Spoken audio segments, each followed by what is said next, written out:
Em 451 d.C., o Império Romano estava em ruínas, e os dias de glória de Augusto eram agora apenas lembranças.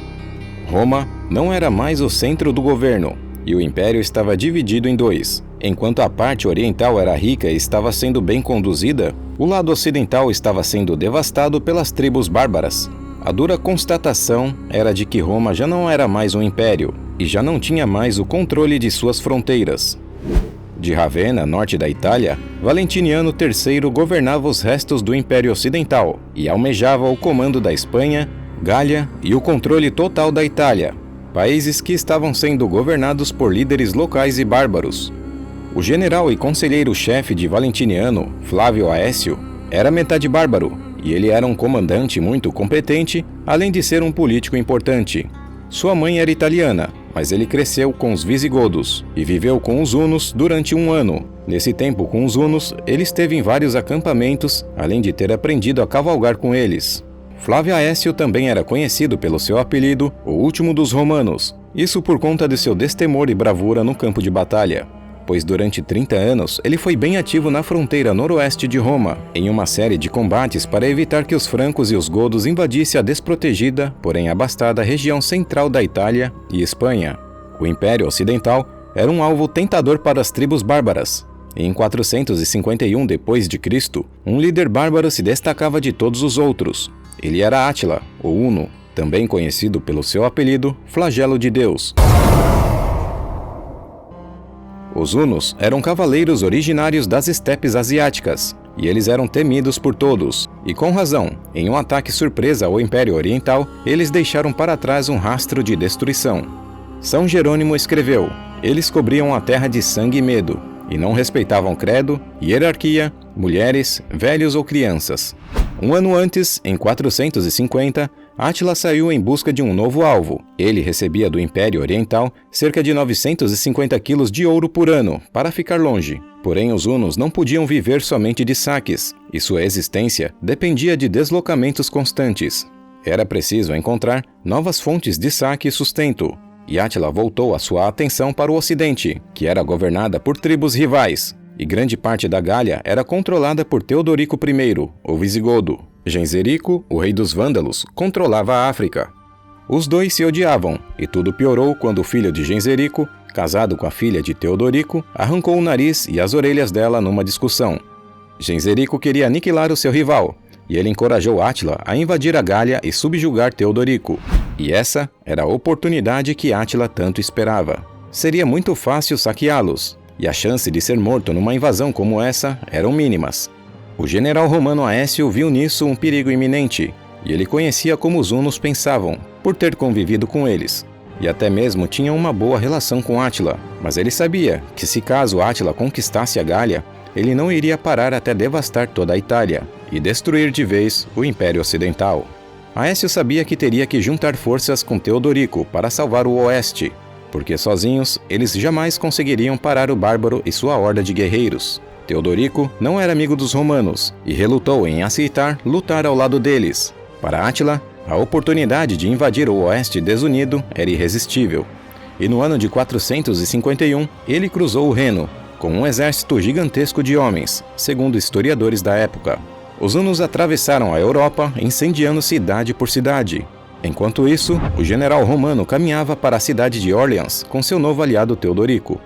Não se sabe ao certo qual era o tamanho da força militar dos dois juntos, mas sabia-se que ainda assim era menor que o dos hunos. Eles chegaram na cidade de Orleans quando o rei dos alanos, Sangibano, estava prestes a se entregar. Sem medo de recuar para reagrupar as suas forças, Átila retirou seus homens da cidade e partiu para campo aberto. Já que o combate era iminente, ele resolveu ir para um local onde tivesse um total controle. O local escolhido foi um campo perto de Chalons. Os hunos montaram um acampamento defensivo e se prepararam para aniquilar Aécio. No campo de batalha com os romanos e aliados em formação, Átila não demonstrou interesse em iniciar a batalha. Somente quando chegou perto da hora nona, que são por volta das 3 horas da tarde, ele decidiu marchar. Um dos entendimentos para essa espera é de que se a batalha apertasse para os hunos, eles poderiam aproveitar a escuridão da noite para fugirem com mais segurança. Outro entendimento seria o fato de ambos os lados terem passado o dia inteiro posicionando cuidadosamente os seus exércitos. Átila e seus homens se posicionaram no centro do campo de batalha, e pelos flancos seguiam os ostrogodos e os gépidas, tribos bárbaras aliadas. Eles possuíam uma cavalaria muito habilidosa, e estavam armados com lanças e espadas. Do outro lado do campo, Aécio posicionou os romanos no flanco esquerdo, e ordenou que Teodorico e os visigodos se alinhassem no flanco direito. Sangibano, aquele rei dos alanos que estava prestes a se render, foi colocado no centro da formação da batalha. Mas isso tem um grande motivo. Sangibano havia negociado com Átila semanas antes da batalha a sua rendição, e que iria abrir os portões da cidade e entregá-las aos hunos. Aécio e os visigodos colocaram então Sangibano no centro da formação, onde ele seria impedido de desertar e serviria também como isca.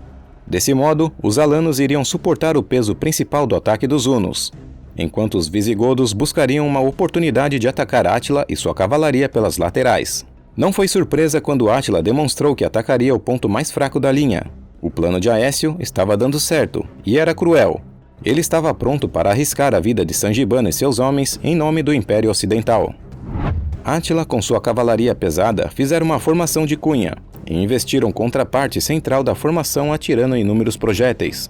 E Sangibano até tentou revidar, mas os hunos eram muitos e eles tiveram que se retirar com sérias perdas. Átila e seus homens se separaram e passaram perto das infantarias romanas e visigóticas, lançando seus projéteis, que dessa vez foi menos eficaz.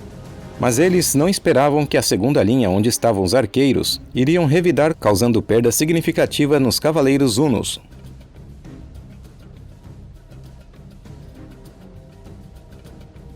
Mas o exército inimigo não perdeu tempo e atacou os romanos e os visigodos, o que inicialmente conseguiram empurrá-los devido à sua força, mas logo recuperaram a sua compostura e conseguiram se manter.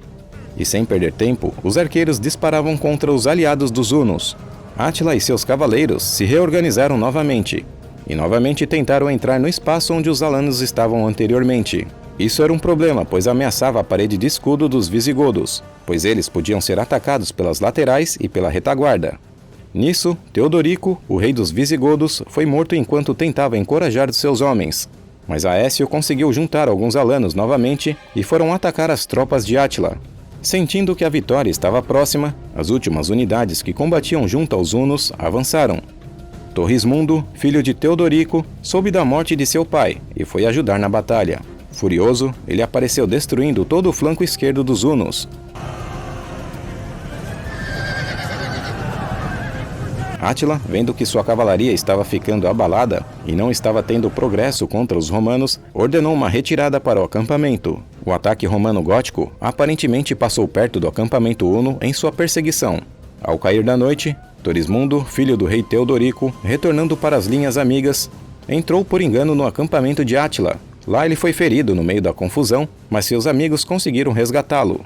A escuridão também separou Aécio de seus próprios homens, e ele passou o resto da noite com seus aliados. Depois de uma longa busca, encontraram o corpo de Teodorico, o rei dos visigodos, e o levaram cantando canções heróicas à vista de todos.